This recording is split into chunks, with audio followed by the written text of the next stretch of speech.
The New York Giants finished the 2024 season with a 3-14 record and missed the playoffs for the 7th time in the last 8 years. They started the year off with a 28-6 loss to the Vikings, and that was a good indication of how their year would eventually play out. They had a really surprising road win in Seattle in Week 5 to improve to 2-3 at the time, before losing 11 of their last 12 games, with the lone win in this stretch coming in Week 17 with a 45-33 win over the Colts.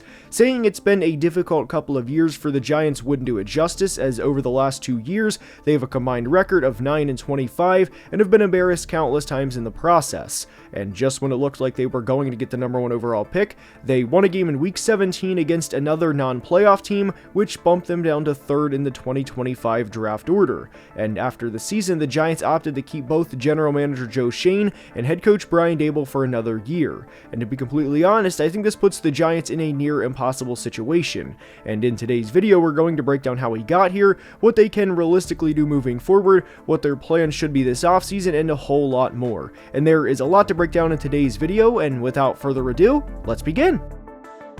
And we are starting today's video by discussing how the Giants got here as a franchise and going back a couple of years, really to the start of the Joe Schoen and Brian Daboll era.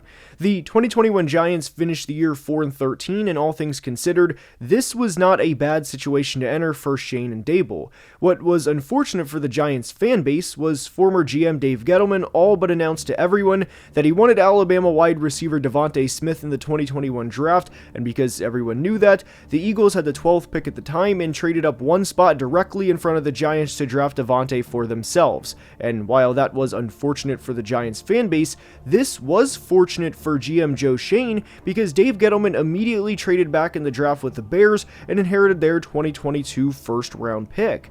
The Giants' job at the time was pretty attractive, as they had 2 top 7 picks, and this was a roster that had guys like Andrew Thomas, Saquon Barkley, Dexter Lawrence, Leonard Williams, and Xavier McKinney, to name a few guys. And the first 2 picks of the Joe Schoen era were used in the trenches, as they selected Kayvon Thibodeaux with the 5th overall pick and Evan Neal with the 7th overall pick. Now, unfortunately, the Evan Neal pick specifically didn't work out in a big way, and we know that 3 years later, but I will argue to this day that the way they went about the 2 first-round picks in Thibodeaux and Evan Neal was the right process of how to go about it. If you would have said that Evan Neal would have been borderline unplayable and that he would be benched and he would be an absolute whiff of a draft pick, not a lot of people would have believed it at the time. It truly was not unreasonable to think the Jags could have taken him number 1 overall, and for Neal to protect Trevor Lawrence's blindside for the next several years of his career. Neal played both left and right tackle during his time at Alabama, and played both at a really high level. For reference, over the last 2 years of his collegiate career, he logged 801 pass blocking snaps and allowed just 16 pressures. I know these comparisons are not apples to apples, but Penei Sewell, who was a better prospect than Evan Neal, actually allowed pressures at a higher rate during his time at Oregon than Neal did at Alabama. Again, Penei was a better prospect than Evan Neal, and nobody is arguing that, but the point is, the Giants have had an unfortunate series of events take place since the start of the Daboll and Schoen era, and I think Evan Neal is a good representation of that. Then you throw in the part about Evan Neal asking if his critics flip burgers, and it's really the cherry on top for the New York Giants over the last 3 years. I've never been the biggest Kayvon Thibodeaux fan, and I thought he was the epitome of a player you hope works out as he gets older, but unfortunately he did not. He's not a bad player, but the 11.5 sack season he had in 2023 came from a lot of cleanup sacks, and there's a reason he's never had more than 45 pressures in a year. Evan Neal was clearly a miss, and I wouldn't exactly call Kayvon Thibodeaux a hit either.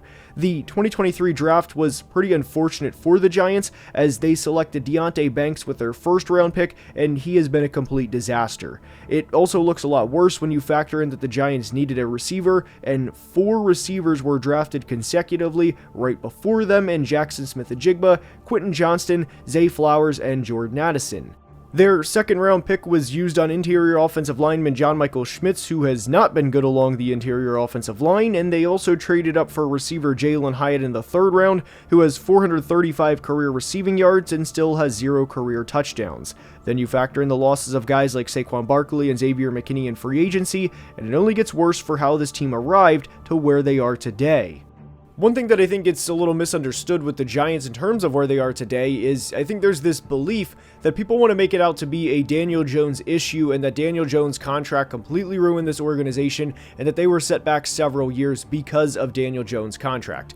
Daniel Jones' contract was a 4-year, $160 million contract, which is obviously a lot of money, but it was not a 5 for $230 like we've seen in Cleveland. That was fully guaranteed. Only about $80 million of Daniel's $160 was guaranteed. So even in the worst case, you set back a year or two because you are paying a quarterback top dollar. And in the best case scenario, maybe you can find a Sam Darnold or Geno Smith for cheap and move on from there. Now, unfortunately for the Giants, there's been a factor within this over the past couple of years that does not get discussed a lot, and it's been the injury bug. Daniel did not have a good 2023 season prior to suffering a season-ending injury, and obviously Daniel's play on the field plays a significant part in this. He's not innocent because he signed a big contract. Obviously, he was a very different player in 2023 and 2024 before his release from the Giants, and there's a reason they released him to begin with. It was because he was a bad football player post-contract extension.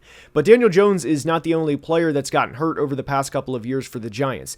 The offensive line has been routinely banged up, and there was a point this year where they were playing the Baltimore Ravens, who were a very good team, and had a quarterback throw for 41 touchdowns to 4 interceptions, and a team that if they would have made the Super Bowl, I don't think anybody would have been surprised by that. But when the Giants played them in Week 15, their starting offensive line from left to right was Jermaine Illuminor, Jake Kubis, John Michael Schmitz, Greg Van Roten, and Evan Neal. And what's particularly noteworthy within that is Evan Neal started the year on the bench, and Jake Kubis was an undrafted free agent, and that was against one of the best teams in football. You are not going to win a lot of games if that is your offensive line, whether it's against the Ravens, the Eagles, or other teams that routinely pick in the top 5 or 10 of the NFL draft. Another unfortunate sequence of events for the Giants in terms of things have played out over the past couple of years is the case of Azeez Ojulari. He was a second-round pick back in 2021, and during his rookie year, he had over 40 pressures and had 8 sacks. And there was a point in time where I was legitimately excited about the Giants' future along the defensive line. I didn't think they'd be as good as the 2011 defensive line, and especially back in 2007 when they were able to get after Tom Brady repeatedly in that Super Bowl, but the foundation of the roster was there, because they'd have Azeez Ojulari coming off of a good rookie year, and they had a top 5 draft pick in Kayvon Thibodeau. And then along the interior, you'd have Dexter Lawrence and Leonard Williams be able to push the pocket and get after the quarterback too, and really all they needed was a capable NFL secondary. They didn't need a prime Richard Sherman. They didn't need a prime Darrelle Revis back there. Obviously, they'd help, but with how good the defensive line was supposed to be in 2022 and then even in years past that, I really thought we were seeing the creation of a good defensive line and a team that would be able to make the playoffs, not by default, but a team that would be able to win 7 or 8 games per year because of how good their trench play would be. And that also applies to the offensive line by having bookend tackles in Andrew Thomas and Evan Neal. And unfortunately, things didn't work out. Azeez Ojulari has only played in 29 games since his rookie season back in 2021, and that's been the case of the Giants over the past couple of years. Now, with them on the clock at pick 3 and with them projected to take a quarterback in a lot of mock drafts, even mock drafts on my channel where I've had them take a quarterback, the more that I sit and think about this a couple of months before the draft, the more I really don't want them to take a quarterback for a couple of reasons. It is not a secret to anyone that both Joe Schoen and Brian Daboll are in the hot seat entering the 2025 season. There is a far higher likelihood that whatever rookie quarterback they draft, whether it's Cam Ward, whether it's Shedeur Sanders, whoever that player is, there is a higher chance that that quarterback becomes a draft bust than they have a Jaden Daniels type rookie season in which they go from the number 3 pick in the Giants case all the way to the NFC Championship game in year 1. And for the outlook of this organization at this point, I would rather them go with the veteran quarterback route this offseason rather than try and force a Cam Ward or Shedeur Sanders at pick 3 with both Brian Daboll and Joe Schoen's job on the line. The situation would remind me a lot of the 2021 Bears where Ryan Pace and Matt Nagy were both on the hot seat entering the draft, and they traded their 2022 first-round pick to the Giants of all teams because it really didn't matter if Justin Fields didn't work out in their rookie season, because if he didn't, they were out of a job anyway, and that pick wouldn't matter because they were never going to make that pick if Justin Fields didn't work out. So when you factor everything in, this is why I would prefer the Giants to draft a good football player like a Mason Graham, Abdul Carter, or Travis Hunter at number 3 overall and go with a safer option that will raise the floor of the organization in free agency. And another reason why I think this franchise is in a borderline impossible situation moving forward is to simply take a look across the division. The Eagles are defending Super Bowl champions, and not only are they champions, but the Giants also got to hear about the offseason Hard Knocks episode when Giants owner John Mara said, quote, "I'll have a tough time sleeping if Saquon goes to Philadelphia," end quote. And in his first season there, he broke the all-time single-season rushing record for both regular season and postseason games included, and played the best football of his career. Obviously, since these teams are in the same division, they play twice a year, but the Eagles' backups played against the Giants in Week 18, so we really only got to see these teams play once in 2024 with both starting units out there, and the Eagles won 28-3. In that game, Philly ran for 269 yards as a team, and Saquon had 176 rushing yards, and the Giants as a team had 119 total yards of offense. The reason we bring this up isn't to embarrass the Giants or to read a bunch of numbers about how much the eventual Super Bowl champions beat them by, but rather to say they're not going anywhere, and this is a team that if the Giants ever want to make any noise, well, they're going to have to go through them. This also isn't a division that's ran by one team, and that this is the 2000s Patriots either, where it's Belichick and Brady, and essentially good luck to everyone else. I think the Eagles are a really talented team, of course, but the Commanders just went to the NFC Championship game and won 12 games, and their future looks extremely bright too. I would imagine most of us saw the Hard Knocks regarding the Giants last offseason, not just regarding the John Mara and Saquon part, but also the Giants wanting to trade up part. And if you didn't see the Giants offseason Hard Knocks, the Giants wanted to trade up to go get either Jaden Daniels or Drake May, but there was no way into the top 3 for any team last year. Caleb Williams was always going number 1 overall, and everyone knew that, and neither the Commanders nor Patriots wanted to trade out of who they believed their franchise quarterback was going to be. And a year later, the Commanders were absolutely right to stand by that decision, and I think the Patriots are right too. It's just a matter of time until we see Drake May play at the level he is truly capable of. That is genuinely unfortunate luck that the Giants couldn't go up and get who they believed was going to be the future of their franchise. I'm not going to get into any revisionist history of, well, they could have drafted Bo Nix, who had 34 total touchdowns as a rookie, or Michael Penix, or even JJ McCarthy at number 6 overall, when they drafted Malik Neighbors, who looks to be a future superstar, and honestly, I'd be fine if you called him a superstar now. The Giants weren't the only team in that situation, but if teams want their quarterbacks, there's not a lot you can do, wanting in the sense of they are already ahead of you in the draft order, and there's nothing you can do to move up. And that's only 2 of the 3 other teams in the division. I know everyone gets their jokes in about the Dallas Cowboys and how they haven't been to the NFC Championship game since 1995, but what I also think needs to be acknowledged is this is not a bad team when healthy. No, I don't think Dallas is going to the NFC Championship game this year, but when Dak Prescott is playing at his best, he can elevate the Cowboys to at least a 7-8 win team, even despite how bad the rest of the team can play at times. I mean, this is a player who finished second in MVP voting in 2023, and a guy who threw 36 touchdowns to 9 interceptions. And sure, you can get your jokes in about the Cowboys in the playoffs, but the Giants usually aren't good enough to get to the playoffs to where they would be able to play them at that point anyway. And I do think at this point, the Giants are pretty clearly the 4th best team in the division before the 2025 offseason begins. So in terms of what I think the Giants should actually do this offseason starts in free agency. Right now they have around $43 million available in cap space, which may sound like a lot because you may say to yourself, well, they can sign a $30 or $35 million a year player and then still have money left over, but the $43 million really isn't all that much for a couple of reasons. Whenever you hear a team's cap space, whether it's $43 million in the Giants case, whether it's over $120 million in the Patriots case, you have to factor in that there's going to be $10 to $12 million allotted for the draft class. So immediately that $43 million becomes around $31 or $32 million, depending on how many players they select in the 2025 draft, and then you work from there. And then you also have to factor in that they're going to sign guys to fill out their roster, whether it's a $1.2 million deal here or a $1.5 million deal here or there. You get the point.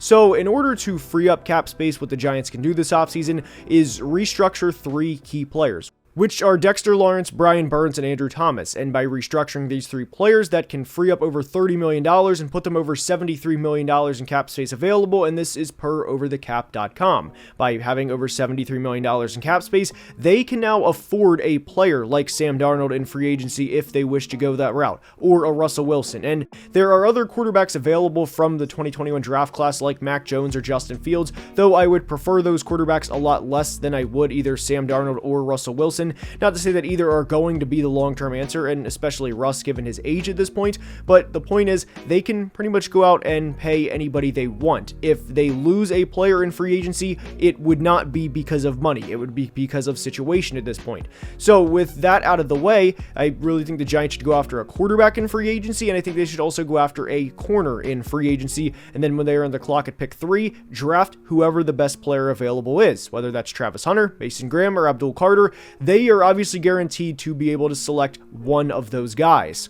There is another quarterback option the Giants could go after this offseason, and it would be to trade for current Seahawks starting quarterback Geno Smith. Now, I do want it to be noted that whether they are going after Geno Smith or Sam Darnold, or like we mentioned with either Zach Wilson or Mac Jones, the likelihood that they would sign a player for $10 million, which is what the Vikings signed Sam Darnold for last offseason, and for that player to replicate the success Darnold had in Minnesota in 2025 with New York, is pretty low. Sam Darnold had a lot going on in Minnesota. He had Justin Jefferson, he had Jordan Addison. I do think Kevin O'Connell and Brian Daboll are both good offensive minds, but there was a lot more in favor of Darnold in Minnesota than whatever quarterback would be going to New York this offseason. What also has to be remembered is this is not going to be a one-year turnaround. You are in one of the best divisions in all of football, which is not something a lot of people would have expected to say heading into the 2024 regular season, that the NFC East now heading into the 25 offseason is one of the best divisions in football, with the Giants looking up at, well, really everyone. Now, I know General Manager Joe Schoen receives a lot of criticism, and there is a reason that he's on the hot seat entering the 2025 offseason, but I do want to give credit where it's due. He had a tremendous 2024 draft class. They drafted guys like Malik Nabers, Tyrone Tracy, Tyler Nubin, Drew Phillips, and you get the point. It was one of the best classes in 2024, but what the Giants can absolutely not afford to do entering the 2025 draft is enter the draft as sitting ducks with everyone in the world knowing they need a quarterback, and that's why in free agency, they have to go sign a veteran quarterback so they are not sitting ducks on draft night. The rebuild for the Giants in this case is not going to be a one-year turnaround. They're not going to go from 3-14 to 14-3 into sweeping the Eagles in one offseason. It's not going to work that way for this current Giants team. I do also want it to be noted that I don't think their defense is as bad as the statistics would show from the 2024 season. We often talk about complimentary football on the channel, and when your quarterback play is as bad as the Giants quarterback play was in 2024, obviously that's going to in turn hurt the defense. Having a -8 turnover margin in 2024 and finishing 31st in points per game is what you need to know about the 2024 Giants. So in free agency, their priorities to me are pretty simple. Go get a quarterback, go get a corner, and when you are on the clock with the number 3 pick in the 2025 draft, take the best player available. The blueprint for the future Giants success starts this offseason, and the bottom line is they need to bring in better football players. Comment what you think the Giants should do below, as that's all I have for today's video, and I hope you enjoyed, and if you did, please like and subscribe. It helps the channel tremendously, and only about 49% of people watching are subscribed. So until next time, as always, please be safe and have a great day. Love you guys.